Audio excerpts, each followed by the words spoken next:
हमेशा की तरह चुनाव है, लेकिन मैं ये कह सकता हूं 2024 का जो चुनाव है इस देश के लोकतंत्र को बचाने का चुनाव है और ये आजादी का चुनाव है। और आप सब जो लोकतंत्र की पहरी के लिए खड़े हैं, आप उस सब के स्वतंत्रता सेनानी हो, वो वाला चुनाव है।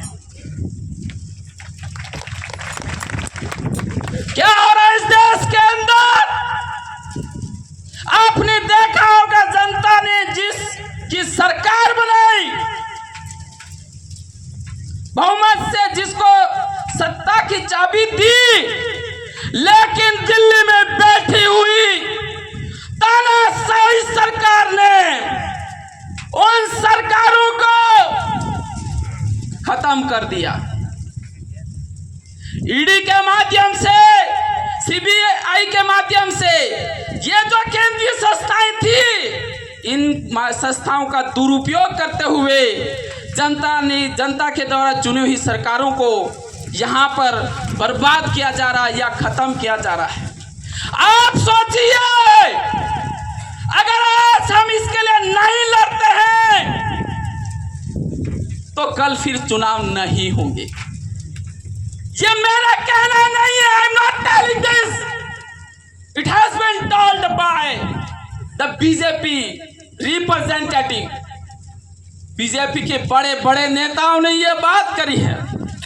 उन्होंने ये कहा है कि इस बार अगर बीजेपी को बहुमत मिलता है तो इस देश का जो संविधान है, जो एसटी के लिए बना हुआ है, एससी के लिए बना हुआ है, ओबीसी के लिए बना हुआ है, जो जनरल वर्ग के लिए बना, माइनॉरिटी के लिए बना हुआ है, इसको खत्म करना है और तानाशाही स्थापित करने हैं। जिस तरह से आपने इटली के अंदर, जर्मनी के अंदर सुना होगा एडोल्फ हिटलर का शासन, सुना होगा, पढ़ा होगा इतिहास के अंदर, वो ही यहाँ स्थापित होने जा रहा है, वो समय आने जा रहा है। पर मैं ये कह देना चाहता हूँ, ये देश किसी की बापोती नहीं है। इस देश का मालिक, राजा ये जनता है, जनता की चलेगी, किसी व्यक्ति की नहीं चलेगी। वो एक माध्यम है, एक सिस्टम है और इस सिस्टम से चलेगा। और वो सिस्टम है विधानसभा और लोकसभा। कहाँ है पानी? लाओ पानी पियो तो ज़्यादा कड़ी जगह भाई।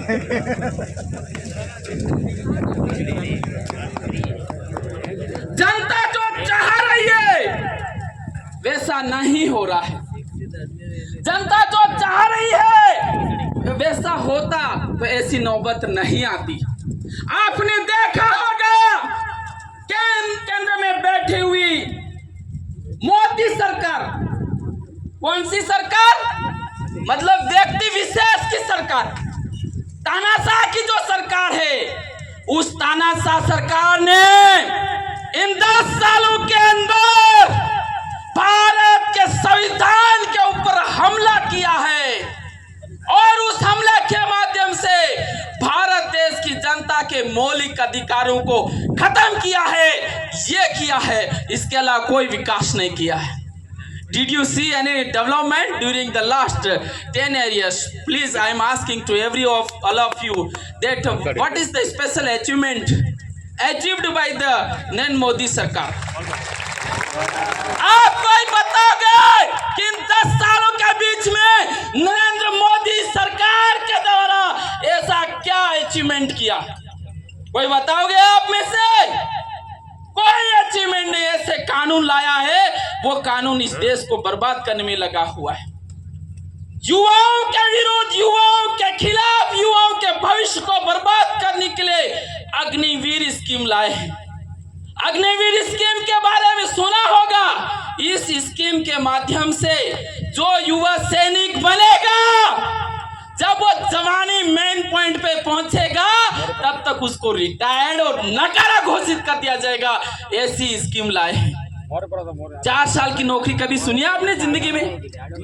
लेकिन इस केंद्र में बैठी हुई सरकार ने अग्निवीर योजना लाए और इसके माध्यम से केवल सेना के अंदर 4 साल की नौकरी रखी और 4 साल के बाद रिटायर हो जाएगा।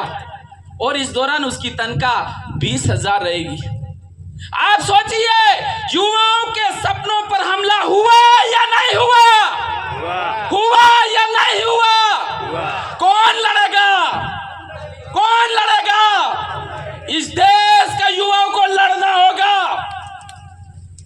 इस देश की महिलाओं को लड़ना होगा, इस देश के बुजुर्ग को लड़ना होगा लोकतंत्र की रक्षार्थ के लिए। ये स्कीम आप सोचे होंगे, we have no interest in the army, so it's okay, there is no issue, no problem। लेकिन धीरे धीरे ये एक्सपेरिमेंट है और ये धीरे धीरे ये स्कीम सभी डिपार्टमेंट में लागू करने की चल रही है योजना। स्कीम एजुकेशन डिपार्टमेंट में जाएगी, ये डिपार्टमेंट में लाई जाएगी, ये स्कीम एग्रीकल्चर डिपार्टमेंट में लाई जाएगी। अब बताओ, एक मास्टर 4 साल के नौकरी करेगा और उसके बाद रिटायर्ड हो जाएगा, नकारा हो जाएगा, फिर क्या होगा? देश का भविष्य बर्बाद हो रहा है कि नहीं हो रहा है? इसलिए मैं ये कहना चाह रहा हूँ कि इस केंद्र में बैठी हुई सरकार ने न युवाओं को छोड़ा, न बुजुर्गों को छोड़ा, न महिलाओं को छोड़ा, न आदिवासियों को छोड़ा, न शेड्यूल कास्ट दलित को छोड़ा है, न ओबीसी को छोड़ा है, न माइनॉरिटी को छोड़ा है। तो मैं ये कह देना चाहता हूँ आप सबसे, I will not kill lot of time because the many leaders are sitting in, they are thinking that this person is speaking more. I will not speak, मैं ज्यादा नहीं बोलूंगा। मैं यही कह देना चाहता हूं, आप इस देश को बचाने के लिए, इस देश के संविधान को बचाने के लिए आप जितने दिन बचे हैं, बांसवाड़ा और डूंगरपुर संसदीय क्षेत्र से जो साथी आप मुझे सुन रहे हो, यहाँ बैठे हुए, आप घर परिवार में जाकर ये बताइए कि हमें लोकतंत्र की रक्षा के लिए, देश की आज़ादी के लिए और देश के भविष्य के लिए हमें मतदान करना है। और मतदान भारत आदिवासी पार्टी के, भारत आदिवासी पार्टी बब्बर शेर ये तभी होगा, ये बब्बर शेर तभी होगा जब आप भारी बहुमत देश के अंदर पहले नंबर पर विजय बना के भेजोगे ना। ये जो शेर बैठा हुआ है ना, ये शेर दिल्ली के अंदर, दिल्ली के अंदर, और पूरी दुनिया सुनेंगे इस शेर को। वो ताकत आपके मत से आएगी और आपकी ताकत से वो दहाड़ेगा। Thank you, lot of thank you to you. बहुत बहुत जोहार।